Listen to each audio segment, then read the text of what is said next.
gostaria de agradecer a presença de todos vocês.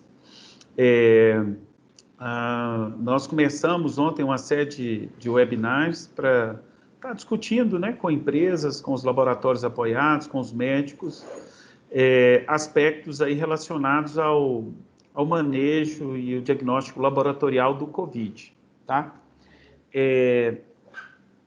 Essa apresentação de hoje, nós vamos ter aqui presente o Dr. Adelino Freire. O Adelino é infectologista, é consultor aqui, assessor científico do Laboratório São Marcos, e ele vai estar passando para a gente aí os principais aspectos científicos, né, relacionados à infectividade, período de incubação, imunogenicidade, os aspectos relacionados às diferenças dos testes, falar um pouco aí das pegadinhas aí dos testes rápidos, da sorologia e também dos algoritmos, né, que a gente está montando, com toda a incerteza que a gente ainda tem, né, o que a gente pode nos guiar aí, o que é possível de informação para que a gente tome uma decisão mais baseada em evidências.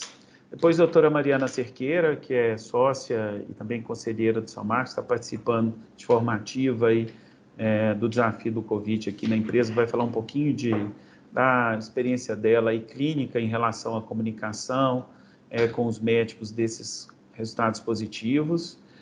Logo a seguir, o Diogo Coelho, que é o nosso gerente de produção, vai falar um pouquinho para vocês aí sobre as dificuldades, né, e os aspectos técnicos. Depois eu vou comentar um pouco do desafio empresarial aqui, né, que a gente está vivendo, e eu creio que todos vocês aí, com o negócio laboratório, também estão vivendo, de como que a empresa está fazendo para passar por esse vale, né, de falta de receita.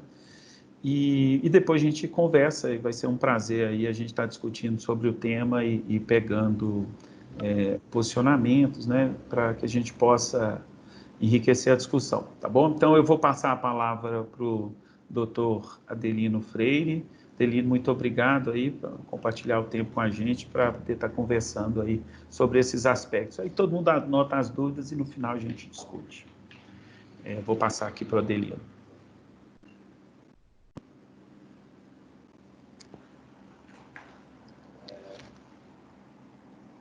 Bem, eu vou ligar minha câmera, para que vocês possam me ver. Então vamos lá. Só um instante. Meu nome é Adelino, eu sou infectologista, trabalho aqui no Laboratório São Marcos como assessor científico da parte de infectologia e imunização. E também trabalho no Hospital Felício Roxo com controle de infecção hospitalar, já tem alguns anos, então estou bastante envolvido aí com a questão do coronavírus, com o preparo para o enfrentamento do coronavírus. Vou tentar trazer aqui um pouco sobre a questão dos testes e como utilizá-los no dia a dia. Esse é um cenário de domingo do coronavírus. A gente ainda não tinha virado 62 mil casos e cerca de 4.200 óbitos. Estamos aí em torno de 4.500, pouco mais de 4.500, taxa de letalidade de 6,8%. Esses dois mapas abaixo, o mapa azul, ele mostra número de casos totais, e o mapa em tons claros, número de óbitos. Então a gente tem uma concentração maior de casos na região sudeste, e de óbitos também, principalmente por São Paulo e Rio de Janeiro. Aqui em Minas, o cenário é um pouco mais tranquilo nesse momento, né? A gente ainda não tem 100 óbitos, então um cenário um pouco mais animador, ainda que a gente esteja na expectativa do que vem pela frente.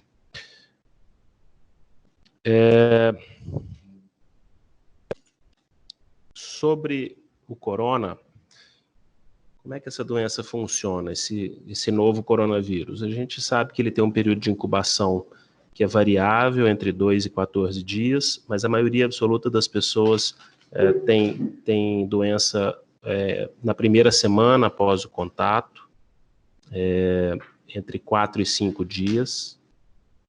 Só um minuto. Só um instante.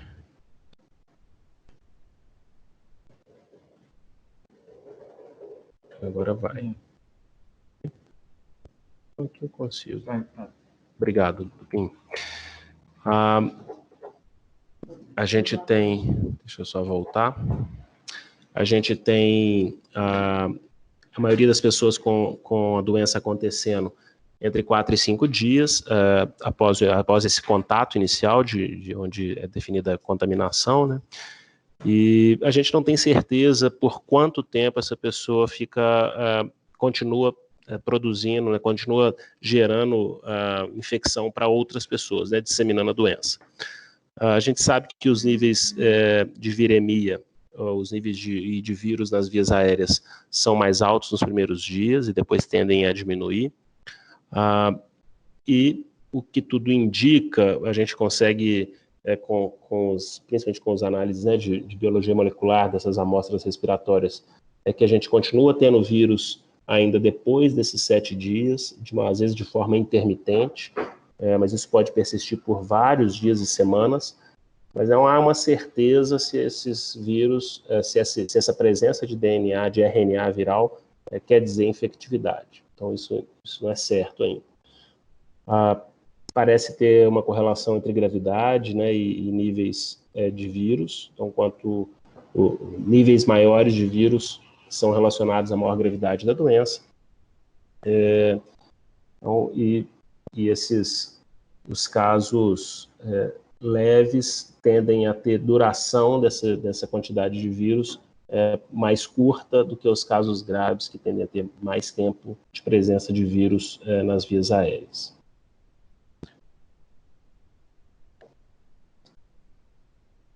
Em relação à imunidade, que, né, nós vamos falar um pouco sobre sorologias, que é a detecção, né, de anticorpos contra o vírus, a gente não tem certeza sobre o que esses anticorpos representam. Os estudos mostram que esses anticorpos IgM, IgG, IgA parecem ser anticorpos neutralizantes in vitro, mas a gente ainda não tem certeza sobre essa ação in vivo, e nem por quanto tempo essa produção de anticorpos persiste. Então, é possível que exista uma imunidade, né, que a gente, uma vez infectado pelo vírus exista a presença dos anticorpos, a gente deve ter imunidade por algum tempo, mas a gente não sabe exatamente por quanto tempo essa imunidade vai durar. Só com mais estudos e mais tempo passado é que nós vamos entender como é que isso vai funcionar e se uma pessoa que já teve a doença realmente vai estar protegida de se adoecer de novo, e se adoecer de novo vai ter doença mais leve ou não. Esses anticorpos são produzidos, a evolução da produção de anticorpos segue o mesmo padrão das doenças infecciosas em geral, então a presença de IgM aí a partir do 7º dia, normalmente já começa a ser detectável, e de IgG principalmente a partir do 14º dia após o início do quadro. Então, isso mostra que a gente investigar esse quadro agudo com sorologia não é uma boa ideia, porque a gente tem uma grande chance de não detectar anticorpos pela janela imunológica decorrente do tempo entre infecção acontecendo, quadro agudo, e início de produção de anticorpos detectáveis pelos testes. Os testes laboratoriais, eles estão indicados de acordo com a realidade de cada país, de cada cidade e da disponibilidade de testes. Então, de acordo com a OMS, todo mundo exposto estaria elegível para investigação epidemiológica e diagnóstica. O diagnóstico, principalmente para aqueles que têm sintomas, né, óbvio.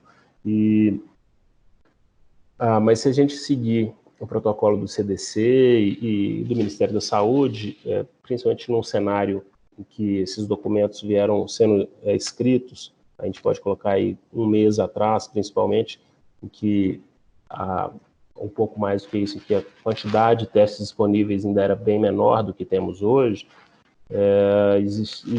e um cenário em que havia possibilidade de falta de testes bastante possível, então a limitação da indicação era mais restrita. Então, pacientes com quadro, assim, a gente não tem dúvida no quadro agudo grave, hospitalizado, esse paciente tem indicação de fazer o teste. Os trabalhadores de saúde, de outras atividades essenciais, tanto para quando está agudamente enfermo e depois para voltar à atividade, e os sintomáticos com doenças crônicas ou com fatores de risco para adoecimento com gravidade. Então, acima de 60 anos e as comorbidades mais frequentes. Esses, a gente não tem dúvida da indicação da realização.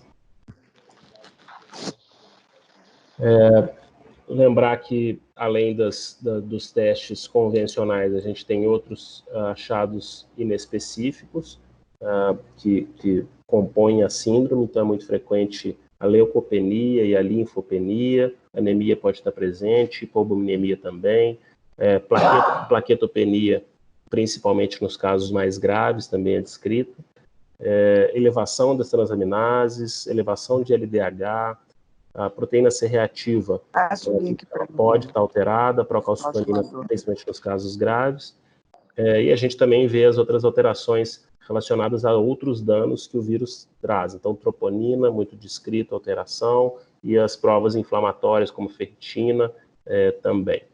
A elevação de dímero D também bastante descrito, assim como a queda da plaqueta relacionada a doenças mais graves.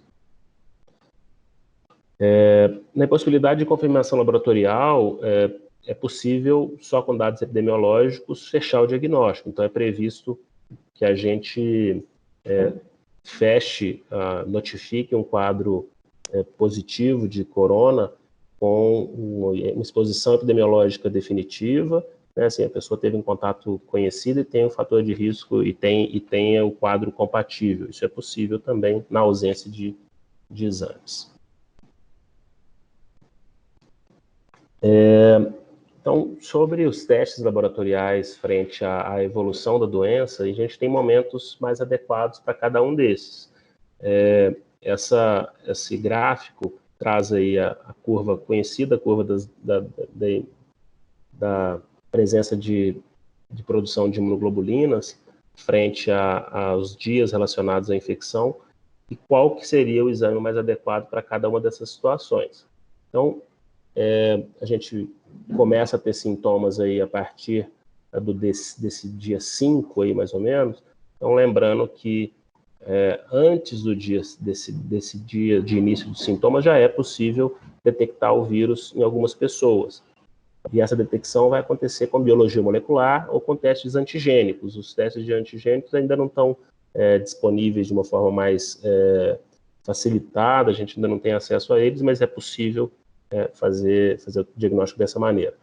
A partir do momento em que começam os sintomas, a gente tem aí alguns dias para a produção de IgM, normalmente até 7 dias, a IgM começa a ficar detectável, e a partir do 14º dia, a produção de IgG, e decorrência disso, a gente começa a ter queda da carga viral e posteriormente também a queda da IgM. Então, a utilidade de cada teste tem que estar casada com esse momento da doença.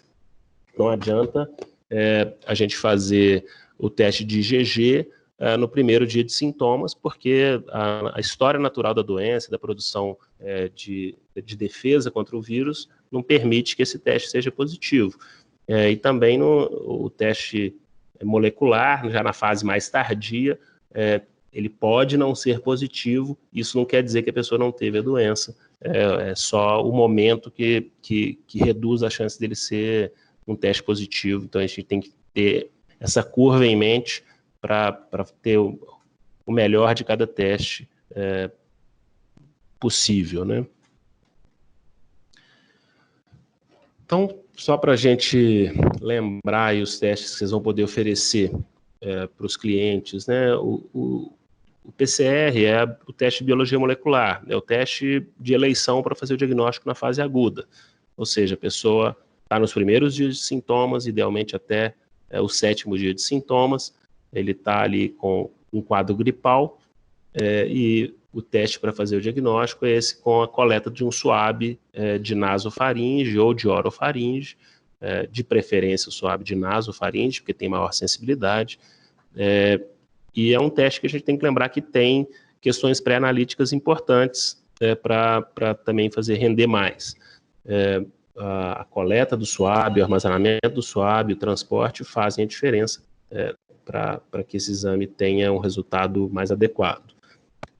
A amostra pode ser refrigerada por até 72 horas, no swab, é uma coleta com um swab seco, mais posterior possível na nasofaringe, e a realização do teste, que vai fazer a extração desse vírus, desse material, e a amplificação para a gente tentar fazer esse diagnóstico. É possível realizar esse teste em outras secreções respiratórias, descrito em escarro, ou secreções baixas, como aspirado broncoalveolar, minibal, né, na condição de suporte hospitalar, a gente tem usado o teste nessas condições também, o paciente mais grave entubado.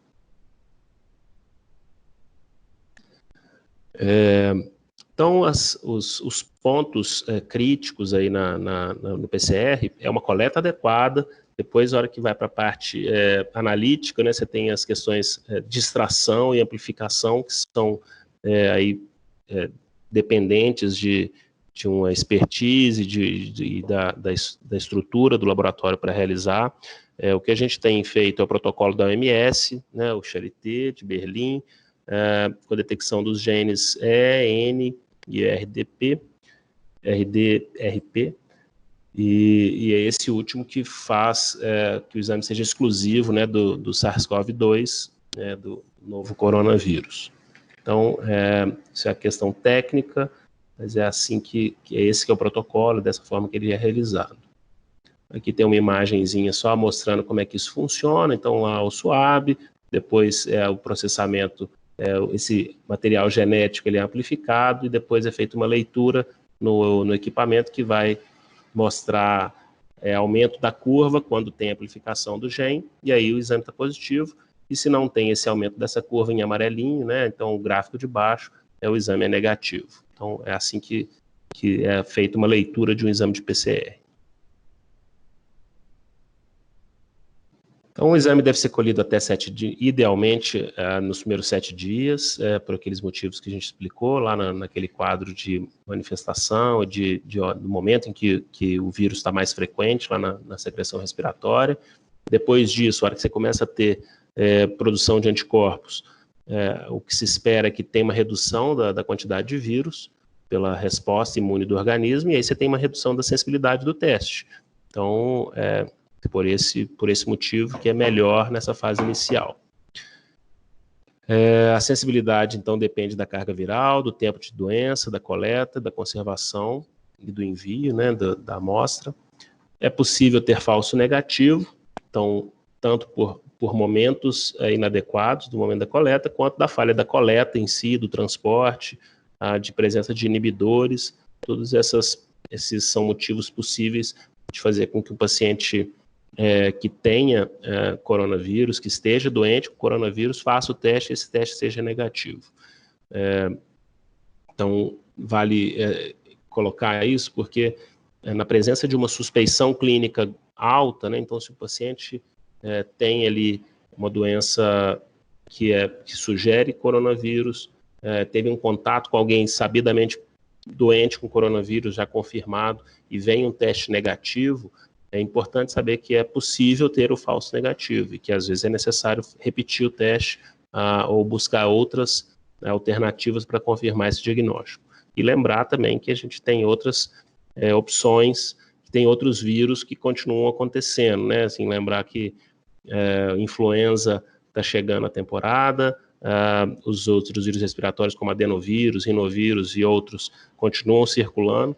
Então, lembrar que o falso negativo também pode ser a possibilidade, né, assim, que a gente pensa que é um falso negativo, tem que lembrar da possibilidade de ser um diagnóstico diferencial, que a gente tem que tentar fazer o diagnóstico de outras maneiras, como, por exemplo, com painéis virais, né, também com biologia molecular. E como eu já tinha comentado, a questão da PCR positiva não necessariamente significa infectividade. Isso ainda não é claro, a gente não tem isso de forma definitiva. O que a gente tem são alguns estudos que mostram a presença do PCR positivo vários dias depois da infecção do quadro agudo, e alguns estudos mostrando que esse vírus não tem crescimento em cultura. Na verdade, um estudo mais significativo, mas com um N muito pequeno de pacientes, mas então isso ainda não é certo. Então a gente fica com uma situação, às vezes, com um paciente com PCR positivo, semanas depois do início do quadro, e sem saber se a gente pode voltá-lo para a atividade, para o seu convívio domiciliar, familiar. É uma situação ainda a ser esclarecida. Para a gente trazer um pouco aqui do nosso cenário,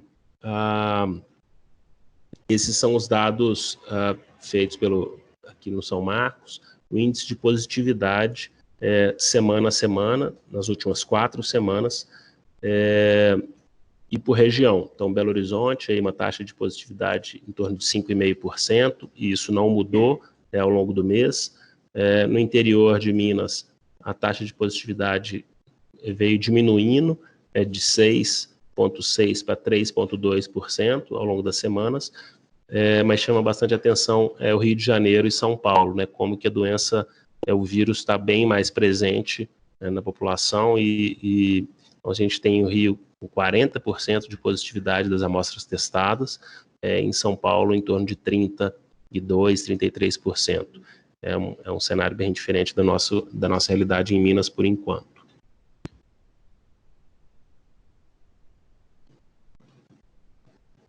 Bem, para falar um pouco das sorologias, né? Então, as sorologias estão chegando, né? A gente está começando a ter os insumos, alguns laboratórios já disponibilizando, e a gente em breve vai ter a sorologia também para disponibilizar. Como é que ela funciona? Então, são testes imunológicos, ou seja, a gente está buscando o anticorpo, né, que está circulando no sangue, e essa detecção pode ser de maneiras diferentes. Então, tem metodologias diferentes, como ELISA, quimiluminescência e os testes rápidos, né, ou imunocromatográficos, e o tipo de anticorpo detectado varia. Pode ser o IgM, IgA, que tem um significado parecido com o IgM, né, é um anticorpo de fase aguda, o IgG, que é produzido um pouco mais tardiamente, e a gente também tem a detecção de anticorpos totais, ou seja, detecta o pool, né, uma soma desses anticorpos todos.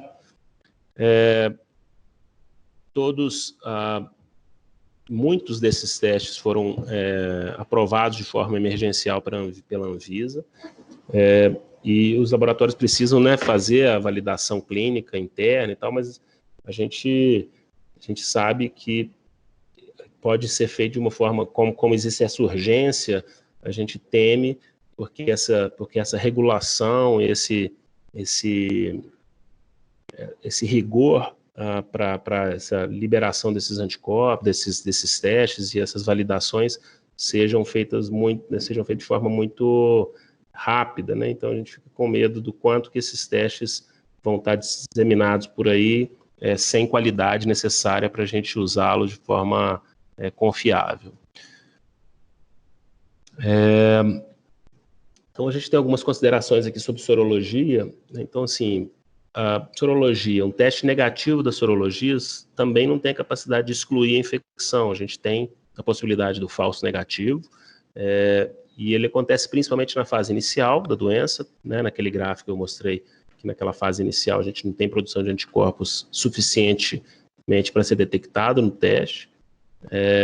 Então, nos primeiros 7 dias é muito baixo a produção de anticorpos, então não deve ser realizado, e entre 7 e 14 dias ainda é uma chance significativa de ter um falso negativo. Então, a partir dos 14 dias é que os testes mostram um aumento de sensibilidade, fazendo com que o teste seja realmente mais confiável, para que você possa assumir testes negativos como realmente negativos. Esse que é o problema dessa sensibilidade baixa, né? A gente ainda não sabe a acurácia desses testes, a gente precisa de mais informações sobre sensibilidade, especificidade nesses quadros respiratórios, para a gente ter dados mais concretos de acurácia e de valores preditivos, negativos e positivos também. E o que a gente vê é que os testes baseados, né, em ELISA, quimiluminescência, eles são melhores que os testes imunocromatográficos, né, até pela robustez dos equipamentos, eles tendem a ser mais eficientes e ter resultados melhores, ou seja, mais sensibilidade, tornando o valor preditivo negativo mais alto, ou seja, você consegue detectar melhor os quadros e você ter um resultado negativo te permite ter mais certeza de que aquele teste é negativo. Lembrando que nenhum deles vai performar bem, vai ter resultados bons na primeira semana, pela ausência de anticorpos disponíveis.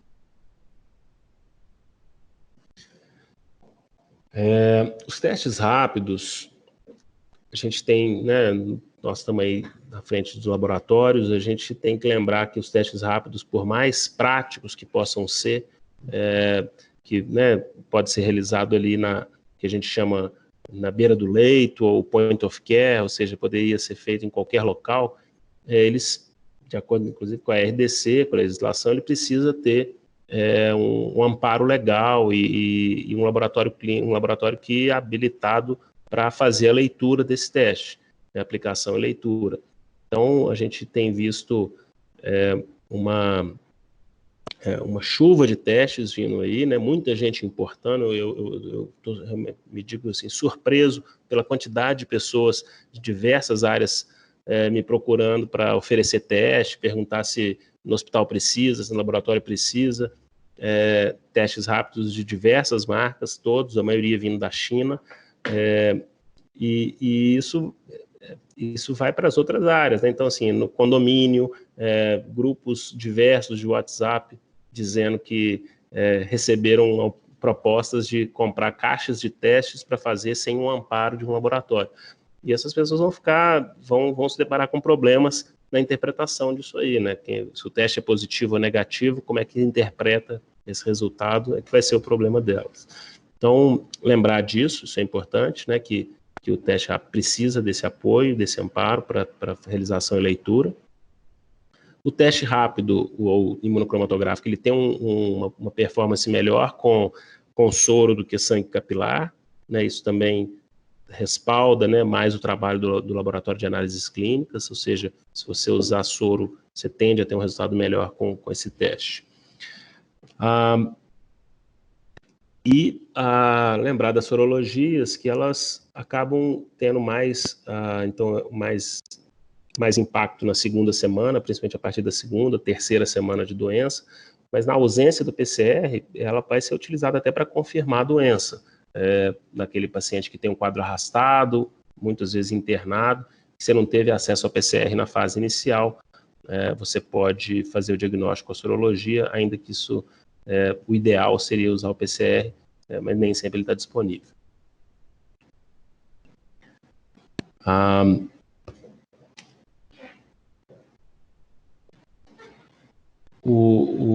sorologia, ela vai ser muito mais prática, muito mais utilizada quando a gente tem uma avaliação de indivíduos que tiveram quadros leves prévios e que podem tem suspeita, não fizeram o teste antes, né? Então isso é muito frequente aqui na nossa realidade, aqui no hospital, por exemplo, vários colegas, vem procurando, eu já tenho sorologia porque eu tive uma gripe 2 semanas atrás ou 3 semanas atrás, eu tenho certeza que foi coronavírus.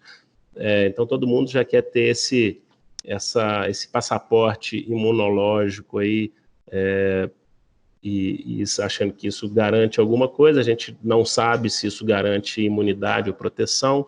A OMS se posicionou essa semana sobre essa situação, soltou um comunicado, um texto dizendo exatamente isso, que ter tido doença não significa que tem imunidade, ou seja, que se poderia se proteger, que se poderia diminuir o rigor no cuidado, né, e deixar de se proteger. E a sorologia também vai ser utilizada, né, muito para o retorno do trabalho, né, dos profissionais de saúde. Então, esse é uma utilização prática que vai ser, certamente vai ser muito eficiente, muito útil. Lembrando que pode ser falso negativo, então isso pode acontecer também pela sorologia e também pelas condições pré e analíticas também, isso pode trazer o falso negativo. Agora, uma facilidade da sorologia é que ela pode ser repetida e a gente acompanhar a viragem sorológica, o que também confirma diagnóstico. Então, uma repetição a cada semana, por exemplo, pode ajudar na definição de quadros indefinidos ou com resultado negativo inicial. Então, só para a gente pontuar quais são os anticorpos, terminando essa parte técnica aí, então a gente tem possibilidade de detectar IgM ou IgA, que são os anticorpos mais precoces, geralmente a partir do 7º dia de doença. Caso negativo no cenário de suspeita, pode se repetir no 14º dia, para identificar essa infecção recente. A gente tem também a possibilidade de detecção de IgG ou de anticorpos totais, que aí é a soma desses anticorpos com o IgG, e normalmente a partir do 14º dia de doença, né, de sintoma, e caso negativo, a possibilidade de repetição no 21º dia de sintoma, avaliando a possível soroconversão. Então, a associação, né, como anticorpos totais aumenta a sensibilidade, e a gente ainda não sabe sobre reações cruzadas, já tem descrito algumas possíveis reações cruzadas, como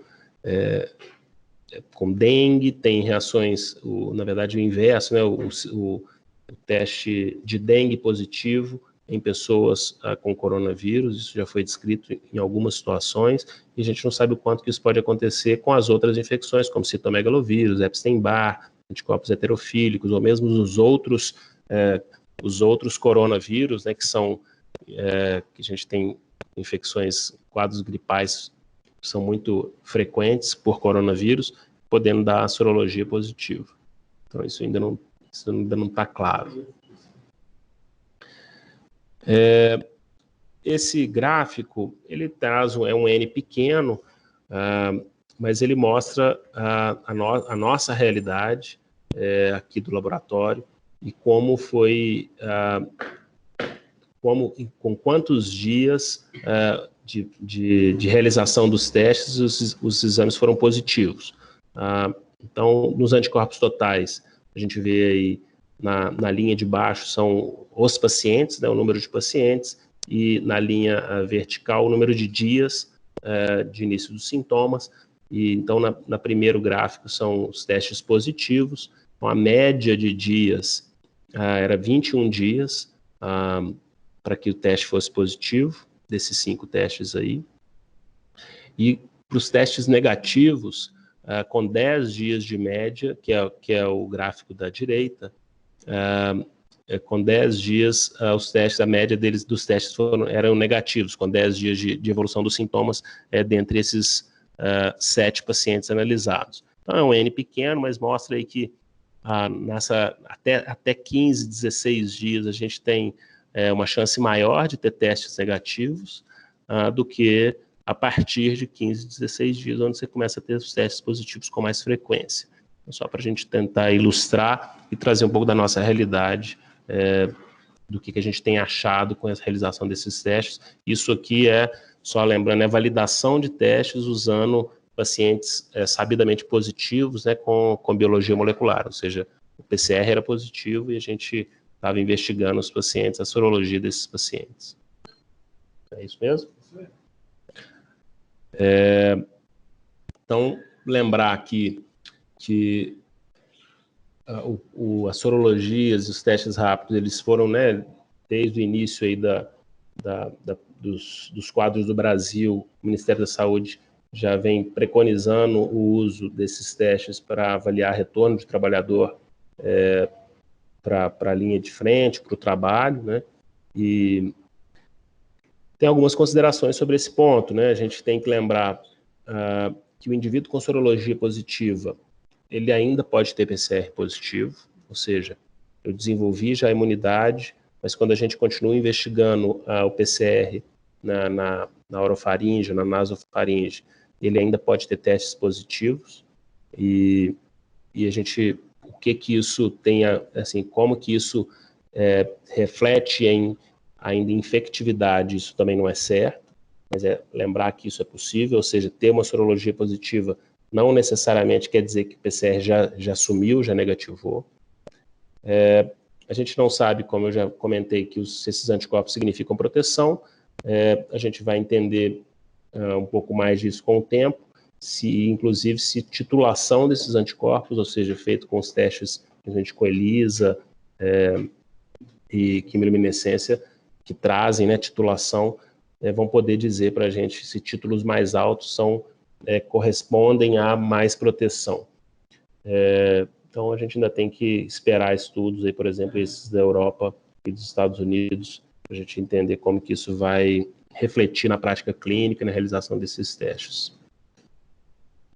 Então, aqui é um quadro, um resuminho, para tentar facilitar a vida de como aplicar cada um desses testes. Então, já comentamos sobre isso tudo, mas só para a gente resumir, PCR, detecção do RNA viral, né, principalmente nos primeiros 7 dias de sintomas, mas ele pode continuar positivo além disso. Material de coleta, né, o swab de nasofaringe, que pode estar associado ou não ao swab de orofaringe. O nasofaringe tem mais sensibilidade. E ele é o padrão ouro para diagnóstico do coronavírus. Tá? Então, esse, para a gente identificar o paciente que está com doença acontecendo, está com sintoma, esse é o teste de eleição. A sorologia IgA ou IgM é a sorologia mais precoce, que vai ficar positiva mais precoce, a partir do 7º dia de sintomas. Caso o teste inicial seja negativo, é possível repetir e identificar um pouco mais tardiamente a viragem sorológica. Isso é com soro, então baixa sensibilidade nos primeiros dias de infecção e vai aumentando a partir com o passar do tempo. E a sorologia IgG e anticorpos totais, a partir do 14º dia, e também a mesma coisa, no sentido de poder repetir para pegar a viragem sorológica, e a sensibilidade também aumenta com o passar do tempo. Lembrar que exames de imagem também são métodos utilizados para o diagnóstico, para o manejo clínico desses pacientes. A tomografia computadorizada, ela tem uma sensibilidade alta para a detecção do coronavírus, ela é bem maior do que a do raio-x. Então, a gente tem, quando a gente vê pacientes até pouco sintomáticos, com diagnóstico feito por sorologia, principalmente por PCR, quando faz a tomografia, é bem frequente o achado de alterações, mesmo com pacientes ainda com sintomas leves e moderados. Então, o paciente nem tem hipoxemia, não está dispneico, e a hora que faz lá a tomografia tem bastante alteração.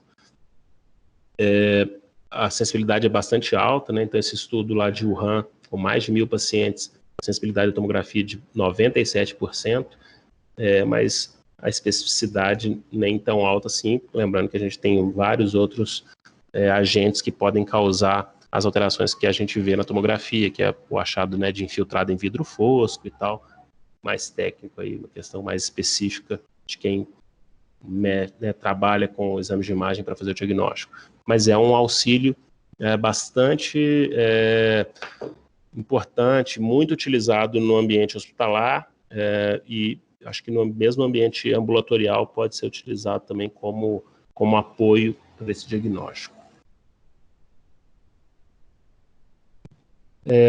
Então, isso é muito mais para quem está manejando pacientes, mas e a dúvida que vai chegar, né, para os laboratórios é sempre nesse sentido. Então, é muito frequente como interpretar esses resultados e o que fazer com essas pessoas frente a resultados positivos e negativos, como é que a gente vai fazer para liberar essas pessoas para voltar ao trabalho ou não. Então, a OMS, ela recomenda que os casos leves sejam tratados em casa, assim como o CDC, assim como o Ministério da Saúde no Brasil, e o ponto é quando suspender esse isolamento, quando liberar essa pessoa para voltar ao convívio com as outras pessoas, para voltar ao trabalho. Então, a OMS coloca a possibilidade desse retorno com 2 PCRs negativos, separados por pelo menos 24 horas entre eles. E se esses testes não forem disponíveis, então que a gente espere aí 2 semanas da resolução do quadro clínico. E o CDC é uma abordagem parecida, usando os 2 testes como ponto de corte, 2 testes negativos com intervalo de 24 horas entre as coletas, mas junto com isso a ausência de febre por pelo menos 3 dias, ou seja, o paciente está assintomático, não tem febre, mesmo sem uso de medicamento, aí ele torna-se elegível para fazer os PCRs, e PCR negativo, primeiro PCR negativo, 24 horas depois, repete o PCR negativo novamente, essa pessoa estaria apta para voltar para o trabalho. Na ausência dos testes, o CDC considera a possibilidade de fazer o manejo sem testes, e aí seria 3 dias sem febre e melhora dos sintomas por pelo menos 7 dias.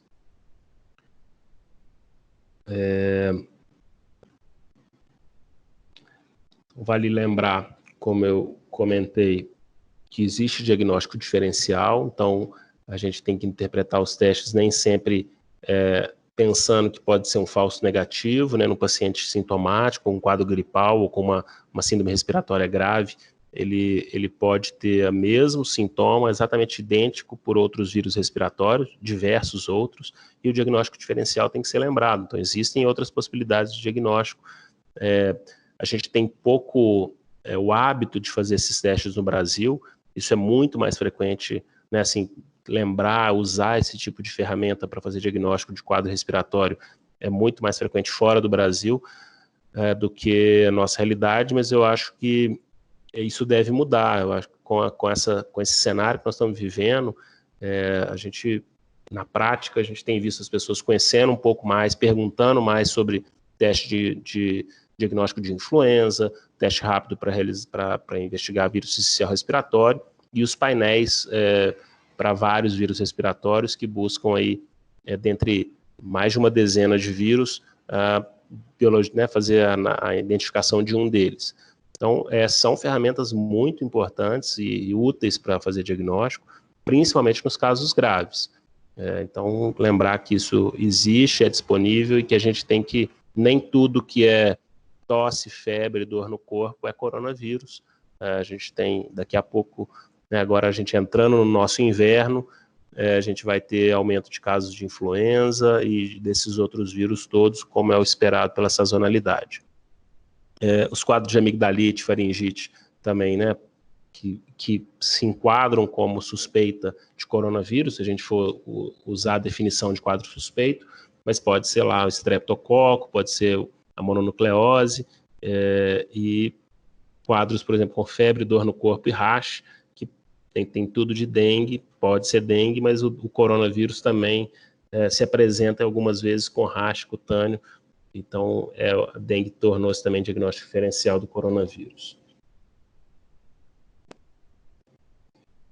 Então, só para a gente fechar, são 2 algoritmos. Esse primeiro algoritmo para o diagnóstico e retorno ao trabalho do paciente com realização de PCR.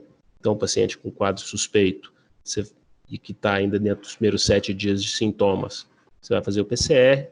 Se o PCR for negativo, você pode buscar outras possibilidades diagnósticas, como os painéis, como eu comentei. E se for uma suspeita clínica importante para coronavírus, lembrar que a gente pode repetir o teste e que existe a possibilidade do falso negativo por aqueles fatores que a gente comentou. O quadro, o PCR sendo positivo, ele tem uma especificidade muito alta, né? Então ele fecha o diagnóstico. Então o valor preditivo positivo de um PCR positivo para corona é bastante significativo, ou seja, se assume que aquele paciente realmente tem infecção pelo coronavírus, e ele vai ficar em isolamento, em casa, se for um quadro leve, e aí o manejo para o retorno, né, ao trabalho, ao convívio das pessoas, vai ser de acordo com o protocolo instituído. Se for possível a realização de novos testes, então ele vai esperar, se a gente usar o protocolo do CDC, pelo menos 7 dias do início dos sintomas, tem que ter também 3 dias sem febre, sem uso de medicamento, e aí realizando 2 testes negativos, com 24 horas de intervalo, ele poderia voltar ao convívio, e se o teste, e a estratégia sem o teste, então é esperar 14 dias e a ausência de sintomas. Para a gente fechar, o algoritmo de manejo com sorologia.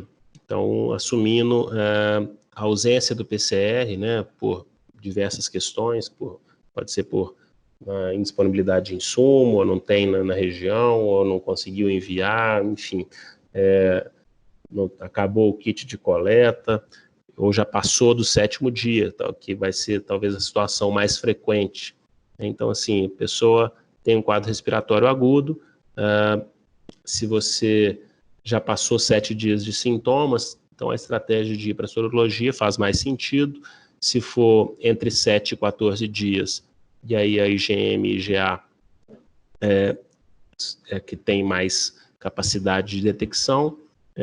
Se já tem mais de 14 dias, aí você vai fazer com IgG ou anticorpos totais, que engloba IgG, IgM e IgA.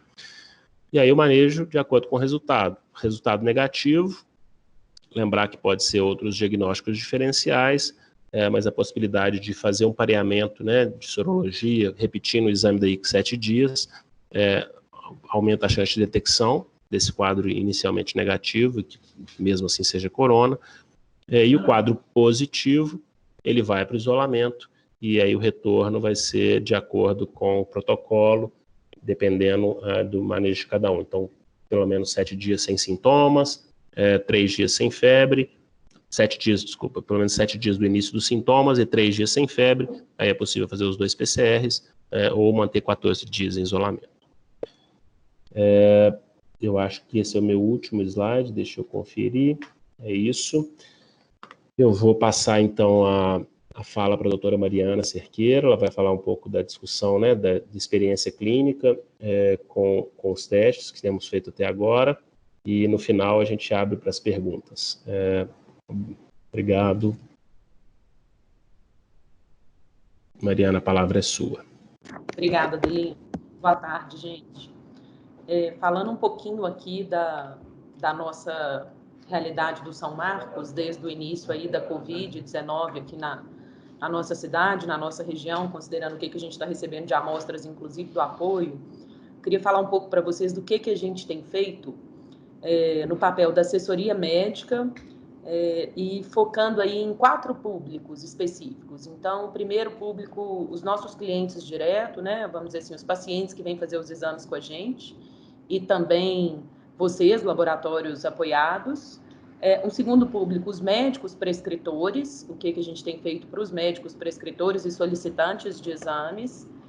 Também para as empresas que nos procuram, né, para ver o que a gente pode pensar de solução junto aí para os funcionários e parceiros dessas empresas. E, por fim, para a nossa empresa também, o São Marcos, considerando aqui os nossos parceiros e funcionários. Então, eu queria falar um pouquinho desses 4 públicos aí para vocês, para mostrarem como que a gente está conduzindo, o que acho que pode ser uma forma também de vocês enxergarem como conduzir aí no laboratório de vocês e na cidade de vocês. Então, começando dos clientes direto mesmo, né? Os pacientes que vêm fazer o exame com a gente tem procurado comunicar todos os casos positivos. Então, a gente liga para esses pacientes para poder passar para eles o resultado e entender como que eles estão. E a gente tem notado que muitos dos pacientes com casos leves e mesmo moderados estão bem desassistidos. Os casos graves estão conseguindo ser avaliados, porque as pessoas vão para o hospital na hora que chegam nesse ponto de gravidade, mas os casos aí leves e moderados, essas pessoas estão muito desinformadas. Então, acho que o papel que a gente está fazendo na hora de comunicar esses resultados positivos por telefone tem ajudado essas pessoas a entenderem mais sobre o isolamento e elas se sentem, de certa forma, amparadas, uma vez que o laboratório passa a ser aí a equipe de saúde que, de alguma forma, dê um suporte para eles. Acho que é uma coisa que vale muito a pena vocês fazerem, se ainda não estiverem fazendo aí no laboratório de vocês. O outro ponto, os médicos prescritores. A gente sabe que o médico prescritor, ele tem tido muitas dúvidas também, de qual que é o exame para pedir, a hora certa de pedir cada um desses exames. Ele tem tido uma angústia, muitas vezes, para algum caso clínico específico que ele está conduzindo, principalmente os médicos que não estão vinculados a um hospital, onde eles têm outros médicos aí para poderem discutir. Então, a gente tem dado muito suporte para os médicos e ajudado a definir quais são os exames certos para eles pedirem, para que eles fiquem mais guiados mesmo, para não ficar pedindo exame desnecessário e nem correr risco desses exames terem resultados, como o Adelino já bem falou aí, ou seja, falsos positivos ou falsos negativos. Então, acho que esse papel que a gente está fazendo frente aos médicos tem sido bem importante. E isso nos obriga, inclusive, a estar extremamente atualizados, né? A gente está correndo atrás de tudo quanto é informação que sai, para a gente poder não só saber como conduzir a questão de diagnóstico dentro aqui do São Marcos, mas também para poder dar suporte para os médicos prescritores. E muitas vezes, se vocês não estiverem fazendo esse papel aí frente aos médicos nas cidades de vocês e forem começar a fazer, vocês vão notar que as dúvidas são com relação a eles mesmos, de como que eles devem conduzir para a vida deles, que eles tiveram contato com um caso positivo, que eles estão no hospital todo dia, como é que faz na hora que volta para casa, se começar a ter um sintoma, qual que é o exame que ele tem que fazer, se tem que fazer exame toda semana. Então, esse é o tipo de coisa que acho que a gente tem ajudado e estamos tirando um pouco aí as dúvidas e angústias de alguns desses médicos. O outro ponto, então, papel para empresas, que acho que esse é um ponto super importante, que a gente tem visto que as empresas estão muito tensas e preocupadas, né? Não só como nós, todo mundo aí, vocês, certamente, foi atingido pela crise provocada pelo coronavírus, então, certamente, acho que não deve ter um negócio no Brasil e no mundo que não teve aí perda de receita nos últimos tempos, e que está todo mundo preocupado e querendo entender o que vai acontecer no futuro, quando que vai ser o momento de voltar, como que a gente vai se reinserir aí no momento certo, né, de cada um voltar, para a gente também não dar um passo maior que as pernas. Mas essas empresas precisam entender o que elas vão ter que fazer à medida que ela for sendo demandada por casos, vamos dizer assim, positivos ali dentro da empresa. Então, é outra coisa que a gente tem feito e ajudado também as empresas a conduzirem esses próprios funcionários. Se tem um caso suspeito, o que vai ser o melhor para cada uma dessas empresas? É simplesmente isolar aquele funcionário dela ali por 14 dias? Ou é interessante ela fazer esse teste desse caso suspeito logo? Qual que é o custo para a empresa de fazer o teste? E qual que é o custo de ter esse funcionário isolado?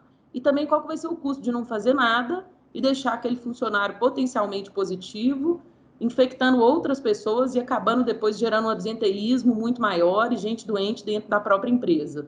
Então, acho que esse é um ponto que vocês podem muito bem trabalhar com as empresas da região de vocês, inclusive entendendo o que é o melhor cenário comercial, do que vocês podem fazer de parceria comercial com essas empresas, para vocês darem soluções para as empresas. E o outro ponto, vocês como empresa. O que deve ser feito no laboratório para os próprios funcionários e parceiros que tiverem quadros aí, né, positivos de suspeita, então que tiver sintoma. Então, o que pode ser feito para cada um desses funcionários de vocês, à medida que vocês forem definindo qual que é o funcionário mais, vamos dizer assim, essencial, que vocês não podem abrir mão dele, vamos dizer assim, ficar 14 dias caso não seja Covid-19. Então, se for uma síndrome gripal, foi interessante fazer o exame, e for um exame que vier negativo, como vocês viram aí o gráfico de positividade, a maior parte dos exames ainda é negativo, né? Inclusive São Paulo e Rio, e se não tivesse feito o exame, certamente essas pessoas teriam sido mantidas por 14 dias de isolamento. Então, é importante a gente ter essa visão de empresa, essa visão aí, acredito que todo mundo que está assistindo deve ter alguma posição de liderança dentro do laboratório, que é a visão de empresa e de liderança que você vai precisar com o funcionário que você tem.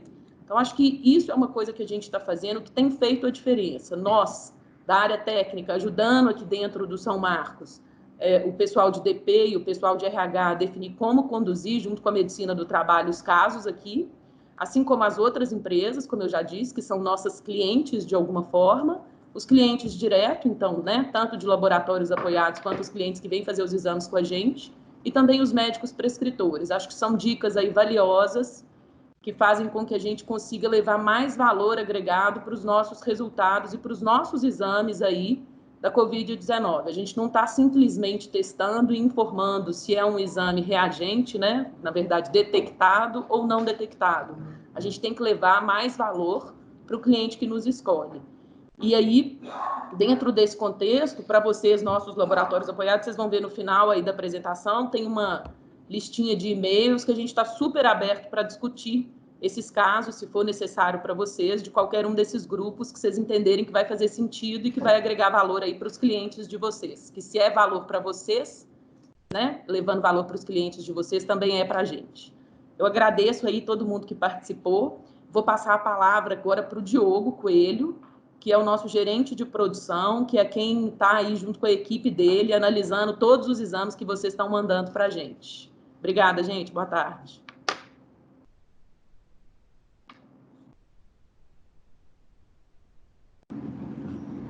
Boa tarde a todos. Eu venho falar um pouquinho aí, só para reforçar mesmo o que já foi dito pela doutora Adeline e pela doutora Mariana, das nossas dificuldades aí no dia a dia, né, na operação de área técnica, que diz respeito ao diagnóstico aí do coronavírus e o que a gente tem observado aí na prática, né. Então, um dos pontos aí que a gente tem visto sendo das principais dificuldades nesse dia a dia é a disponibilidade de insumos, de uma maneira geral, tanto de insumos de PCR quanto dos insumos de sorologia. Existe uma falta grande no mercado, todos os insumos são importados, né? A gente não tem, mais que alguns deles tem alguma etapa de produção, de montagem, no caso do teste rápido no Brasil, mas a gente não tem insumos nacionais, aí 100% nacionais. A gente acaba tendo essa dificuldade no mercado, então a gente busca aí incansavelmente por fornecedores para oferecer para vocês aí esses testes, né, deixar o mercado, deixar os laboratórios de vocês, os nossos clientes abastecidos, né, para que vocês também possam oferecer para os clientes de vocês. E associado a essa questão da disponibilidade também a disponibilidade de material com qualidade, né? Então, além da gente ter uma dificuldade geral aí no fornecimento, a gente tem muitos kits aí, muitos testes que estão sendo oferecidos, que são testes de uma qualidade não tão adequada, assim, vamos dizer, né? E a gente busca, então, no nosso dia a dia, o segundo esforço aí, o nosso segundo desafio, é realmente fazer com que uma avaliação criteriosa desses reagentes para poder oferecer um resultado fiel, aí, um resultado fidedigno. A gente sabe que tem muito teste aí com uma sensibilidade, como já foi dito aí pelo doutor Adelino, a sensibilidade não é muito boa para esses testes, principalmente os testes sorológicos. Então a gente busca fazer uma validação interna, né, tanto dos testes de PCR. A gente fez um estudo aí comparativo de amostras tanto positivas quanto negativas, e o que inclusive nos resultou na certificação pela FUNET, que é o laboratório de referência aqui, né, da nossa região, além do comparativo dos testes de PCR com os resultados, com os testes de sorologia também. Então, nós fizemos uma validação de várias marcas diferentes de testes rápidos que foram oferecidos, estão sendo oferecidos no mercado, com diversos resultados aí para a gente poder conseguir chegar numa posição, ainda que com um N pequeno, mas para que a gente conseguisse definir uma estratégia que embasou, inclusive, o que já foi apresentado aí para vocês, com as estratégias de teste, né, de testagem, os períodos mais recomendados também para realização dos exames.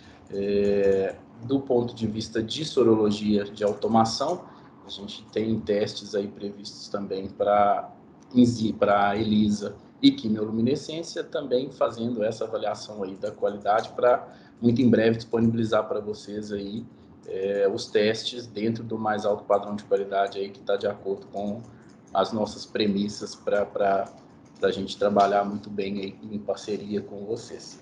Eu acho que seria isso, né? A gente está superando, temos os testes todos disponíveis e buscando cada vez mais adequar esses pontos aí. Vou passar a palavra aí de volta para o Dupin para ele fazer o encerramento para a gente. Pessoal, só um minuto.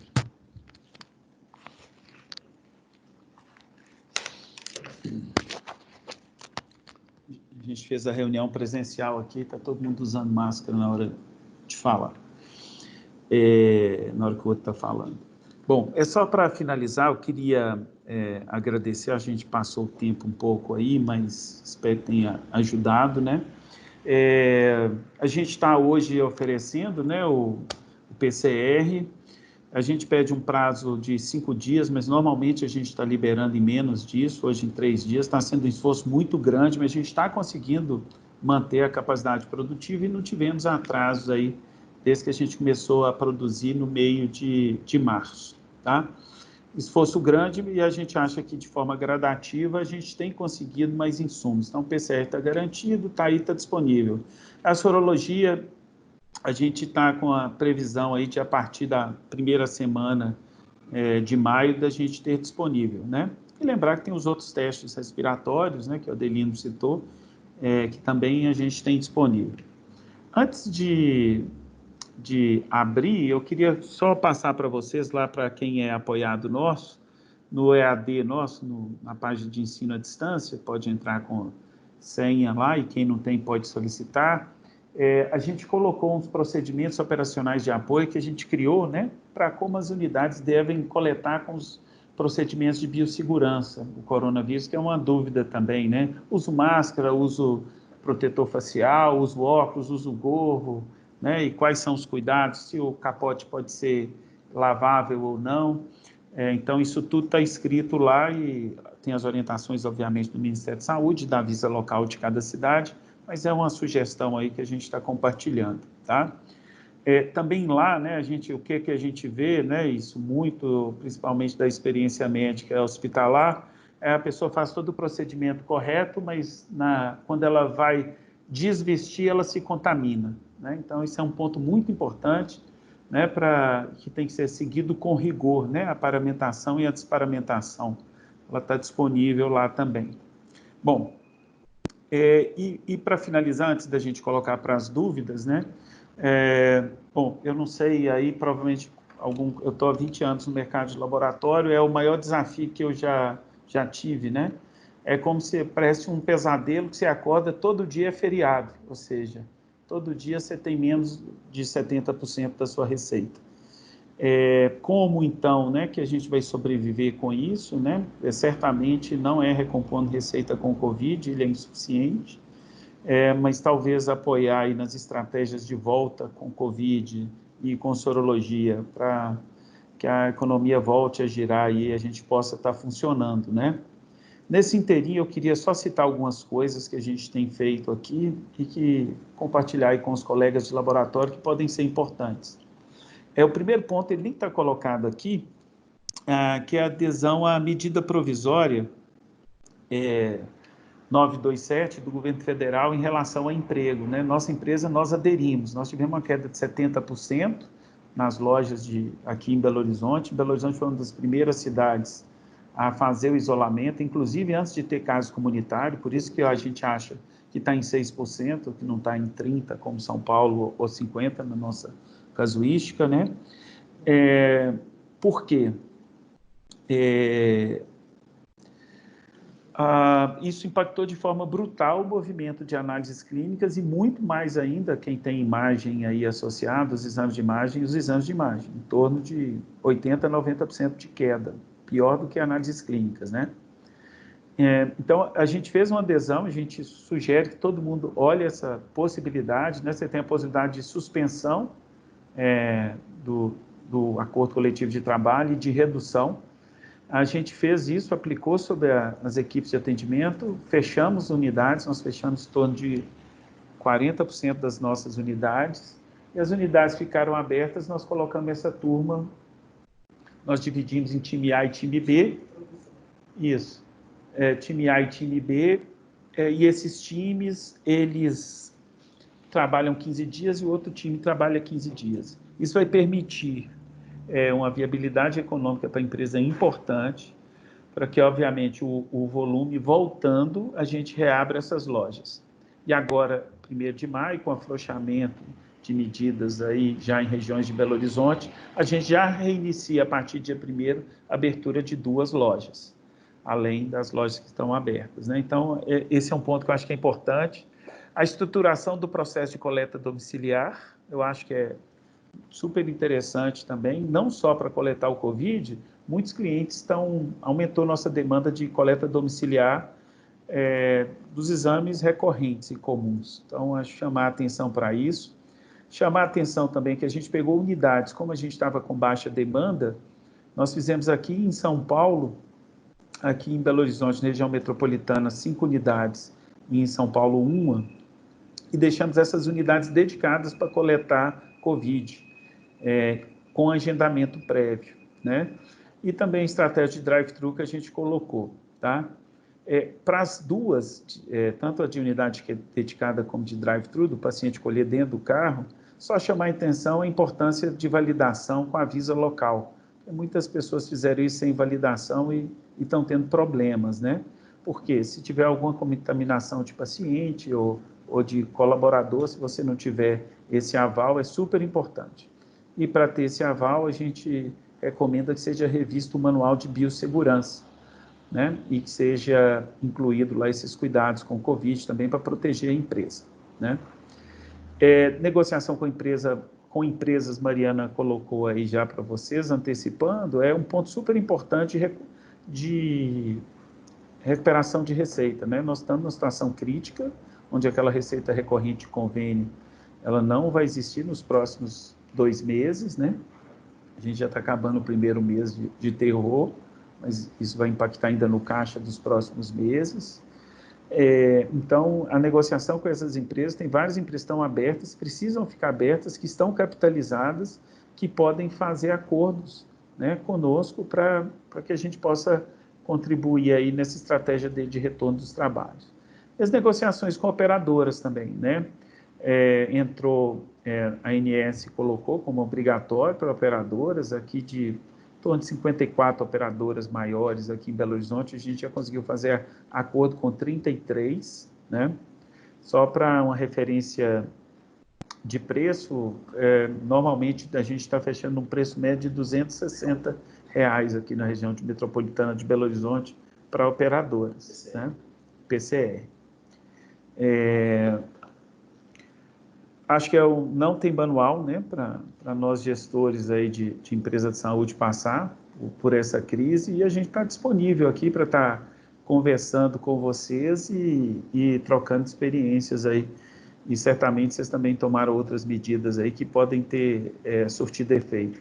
A gente tem hoje 1.200 colaboradores, né? Então, todo mundo que não é atendimento, aí a gente tem em torno de 500 pessoas que estão trabalhando à distância, em casa também, que foi um desafio estruturar isso, né? Você aprender a trabalhar em home office.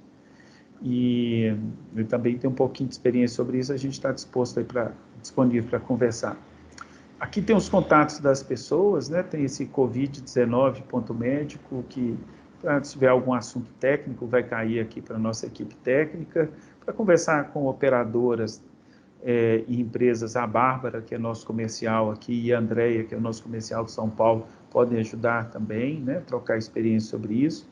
E o Felipe Corradi, que é o nosso gerente executivo do apoio, também está completamente disponível aí, para a gente estar podendo trocar informações, né, sobre o que a gente dispõe, em quais regiões a gente está, tudo isso. Bom, agradecer a todos vocês aí pelo tempo, pela disponibilidade e abrir para as dúvidas. Se alguém tiver alguma dúvida ou se tem algum comentário, nós estamos à disposição.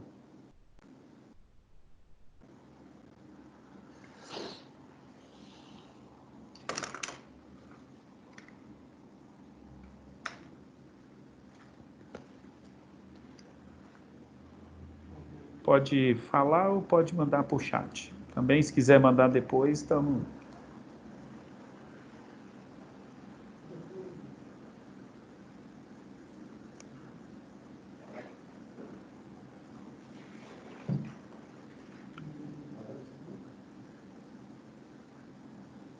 Bom, perfeito, pessoal. Nós vamos aqui só reforçar os contatos. Chegou? Tem uma dúvida? Ah, sim. Ah, certo. O Breno colocou aqui uma pergunta sobre sorologia.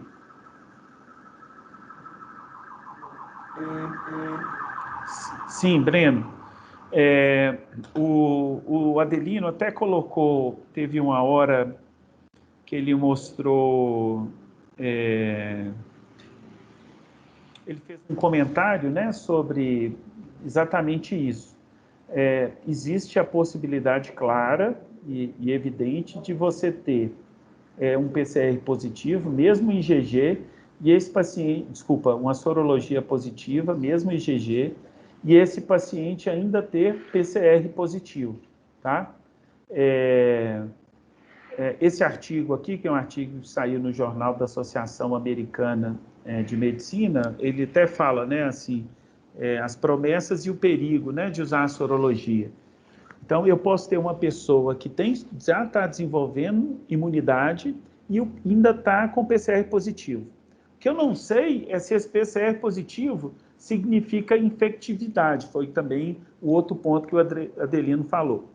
Na prática clínica aqui da Mariana, que está ligando, a gente tem pego mais de né, Mariana, clientes que têm PCRs positivos na quarta, quinta semana, depois de 28, 30 dias, tá? Então, esses pacientes, eles, usualmente, quando você pega esse paciente em ambiente científico e faz uma cultura de vírus, o vírus não cresce. Então, é só entender que ali no PCR você procura fragmentos da cápsula, que é o E e o N no nosso método, mas pode ser outro em outros métodos, né? Mas nesse da OMS, de protocolo Hospital Charité Berlim, o E e N eles podem estar positivos, e o RDRP, que é uma proteína de replicação. Então, quando ele dá positivo aqui no nosso, significa, a princípio, que ele está replicando. Mas a gente não sabe se a quantidade é suficiente para ele infectar, tá? E existe também a possibilidade do PCR ser positivo por falso positivo. Também a gente não pode excluir isso, como o Adelino falou. Existe possibilidade também do PCR ser falso positivo. As principais causas são contaminação, principalmente pré-analítica. Mas pode acontecer também de você ter uma contaminação analítica, né? É possível, embora não seja frequente, porque você tem mecanismos aí, né, de controles internos e de padrão que você consegue pegar esses desvios antes de liberar. Tem uma outra pergunta aqui, qual o prazo de liberação da sorologia? Acho que quanto tempo, Diogo, que a gente está imaginando com o início? Vai ser de 2 a 3 dias, dependendo da região, tá? O custo do exame, eu acho que até sexta-feira a gente vai ter para poder passar. Sim, isso é importante, sim. A Gislaine está perguntando aqui. De uma forma geral, Gislaine, assim, de performance, e até em várias bulas, né, de testes rápidos, você consegue leituras melhores quando você usa soro ou quando usa sangue total, né, colhido em EDTA ou soro aí, do gel, ou mesmo plasma, em relação ao sangue capilar. Sangue capilar, você tem vários gradientes ali de concentração que podem dar alteração, e aí você tendo uma amostra mais representativa de soro, provavelmente é essa a explicação. Mas, de uma forma geral, os testes, eles reproduzem melhor em soro e sangue total, tá? Em relação a gente está preferindo aqui sorologia, principalmente para a estratégia de sorologia, soro, principalmente para a estratégia de sorologia pareada, porque o soro eu posso guardar ele mais tempo e repetir 7 dias depois, coletando desse paciente novo tubo de soro e repetindo os 2 tubos dele, né? Que seria uma sorologia pareada. Isso é mais um mecanismo que é mais um motivo que a gente prefere soro, tá? Sim, Provavelmente a gente vai ter IgG, não vamos ter anticorpos totais, vamos ter IgA e IgM, tá? IgA vai ser ELISA e o IgM vai ser, IgG vão ser IgA vai ser ELISA, IgM vai ser quimioluminescência e IgG vai ser os dois. Vai ter a possibilidade dos dois. Não sei se ficou claro. Um outro ponto, viu, gente? Assim, a gente não desistiu de teste rápido, não. A gente fica preocupado, né? Ontem foi até um comentário no webinar que a gente fez aqui, né? É estranho, né, que, por exemplo, a Aleri, né, que é uma empresa aí da Abbott, né, que é líder de infecciosos, os senhores sabem que até hoje ela não tem um teste desenvolvido. A própria Roche, a própria Siemens, a própria Ortho. Por quê? Né? Porque normalmente você tem critérios maiores de qualidade para a liberação de um teste. Normalmente o fluxo de desenvolvimento de um teste desse é um ano e meio. Né? Obviamente, uma empresa menor pode liberar de forma mais rápida, mas o que a gente vê é uma variação muito grande dos lotes. Alguns lotes com sensibilidade maior, algumas com sensibilidade menor. Né? Mas, então, a gente não está aqui falando também que não serve para nada teste rápido, mas precisa de muito critério na hora de compra e da interpretação. Eu fico preocupado com a questão do fornecedor pular a gente como laboratório e ir direto no nosso cliente, né? Isso é uma coisa odiosa, né? Assim, que não poderia acontecer. E eu quero saber como é que esses fornecedores de teste rápido vão tratar o paciente também que deu negativo e tinha doença e foi para casa, a avó pegou e morreu. Né? Porque a gente sabe que o laboratório é igual ao risco civil, né?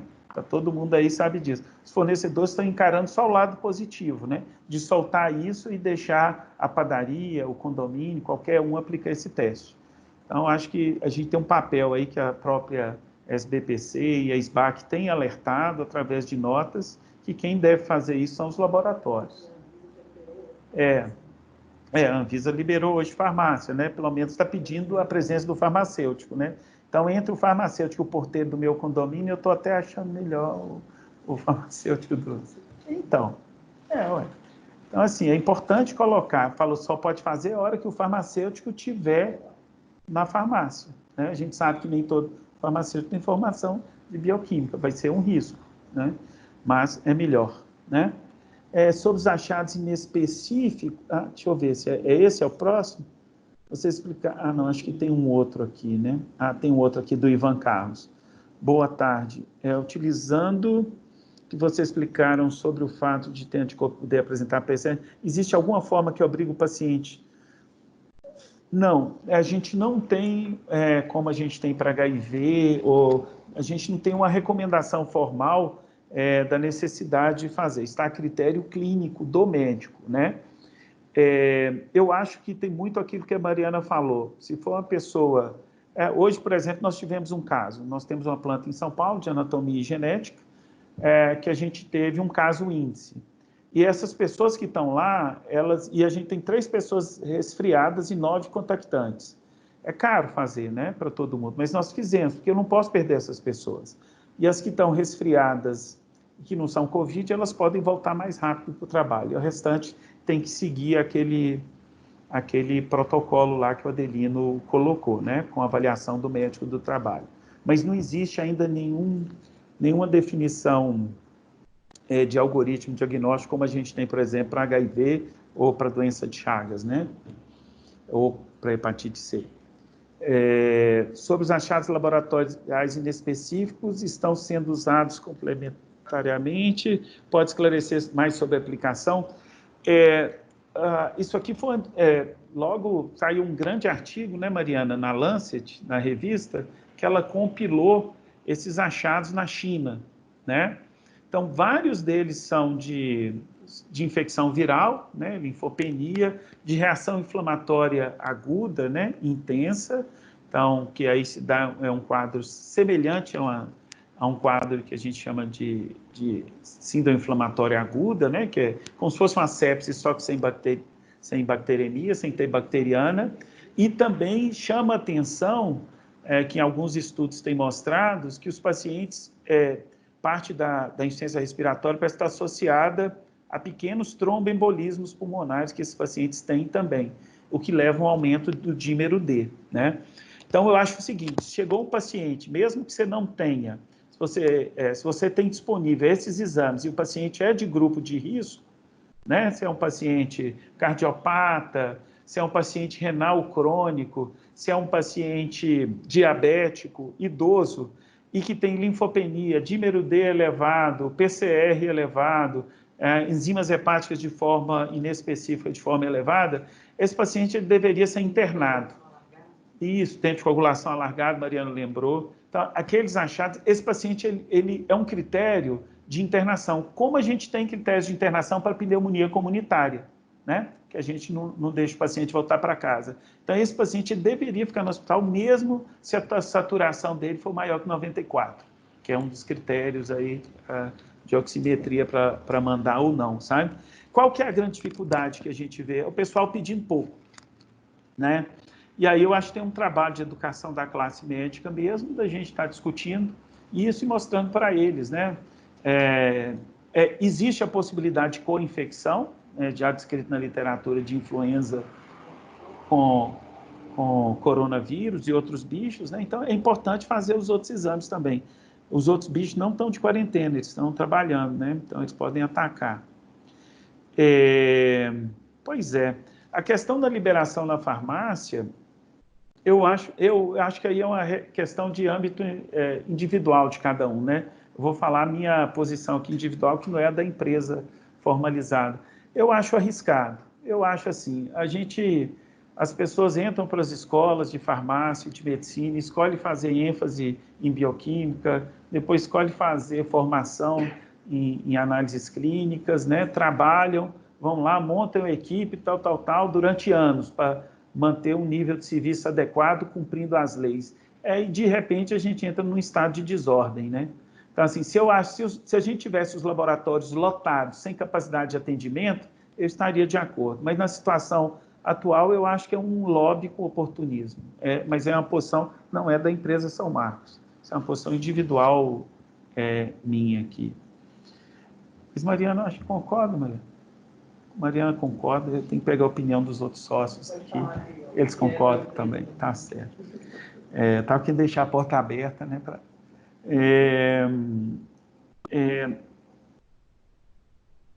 Isso, assim, na prática clínica, né, Adelina, é muito comum a gente encontrar pacientes com quadros virais, às vezes nem tão intensos, com leucopenia, né? E às vezes com linfocitose e às vezes com linfopenia. Existe na literatura já associação de gravidade com linfopenia, tá? Agora, a força da associação, eu não... Mas existe, né? Ainda está cedo para a gente falar. Mas parece que linfopenia persistente é um critério de gravidade de quadro, tá? Persistente, né? Então, assim, mais de um exame. O resultado da sorologia em torno de 3 dias é o que vai ter aqui, né? Isso, esse pedido da tomografia, ele é super interessante mesmo. Eu acho que o Adelino, alguém perguntou aqui, né? Por que que os médicos estão pedindo tomografia ou raio-x pulmonar, né? Na verdade, assim, ele é muito sensível, vocês viram lá, quer dizer, de cada 100 pacientes que você tiver com Covid e fizer o teste, 97 vão ter alteração no exame, que a gente chama de infiltrado intersticial, né? Um padrão de vidro fosco. Então, ele é muito sensível. Então, você fazer esse exame num paciente que tem história clínica de contactante, ele pode levar a você triar esse paciente e deixar, no mínimo, ele isolado, enquanto o exame dele demora a ficar pronto, né? O grande problema disso, que o Adelino também falou, é que o seguinte, esse paciente, por exemplo, se ele tiver uma infecção por influenza, ele também pode ter um padrão radiológico semelhante, né? Então, a especificidade dele é baixa, né? O que aquele estudo chinês com mais de 1000 casos mostrou. A gente sabe que em algumas cidades, né, em algumas regiões de São Paulo, eles estão fazendo triagem com tomografia e pegando os pacientes que têm tomografia positiva, lembrar que uma tomografia de tórax demora 10 minutos, né? Essa tomografia positiva já isolando esse paciente ou mandando para o hospital de campanha, mas não invalida a necessidade de fazer os exames. Acho que tiveram várias perguntas interessantes aí, né, que leva à reflexão de como que a gente pode ajudar a conduzir aí. Bom, acho que acabaram as perguntas, né? Agradecer mais uma vez a todos que participaram, os que perguntaram, né? Sempre bom a gente poder estar compartilhando. Chegou mais um. Então, perguntando se o vírus, se eles produzem algum tipo de proteína tóxica, como H1N1, como a hemaglutinina, neuraminidase, além de romper o tecido. Se existe possibilidade dessas proteínas tóxicas atingirem o grupo M dos eritrócitos e interferir na oxigenação, né? Essa eu vou deixar para o Adelino. Essa está demais para mim, Adelino. Tem estudos mostrando que a possibilidade do vírus sequestrar o M, né, e o que seria uma justificativa para hipoxemia, também para hipoxemia severa que esses pacientes apresentam, né, assim, muitas vezes, inclusive, sem sintomas, né, uma coisa interessante que tem sido descrito nesses casos são os pacientes não apresentarem clinicamente o nível de hipoxemia que eles estão na mensuração, e uma das hipóteses é que eles tenham esse M, que o vírus consiga sequestrar esse M.